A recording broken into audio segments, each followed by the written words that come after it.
یہی نہیں کہ فقط خاک ہو گیا ہوگا، جہان دل خس و خاشاک ہو گیا ہوگا۔ یہ ترک لمس کے بدعت گزار سوچتے ہیں، یہ ترک لمس کے بدعت گزار سوچتے ہیں کہ یار چھونے سے ناپاک ہو گیا۔ یہ ترک لمس کے بدعت گزار سوچتے ہیں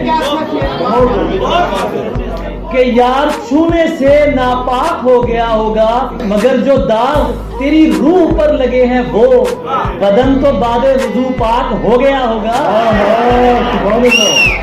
سنا ہے اب وہ فقیروں سے جھک کے ملتا ہے، رموز عشق کا ادراک ہو گیا ہوگا۔ منافقوں کی کوئی بات لڑ گئی ہوگی، منافقوں کی کوئی بات لڑ گئی ہوگی، مزاج یار غضبناک ہو گیا ہوگا۔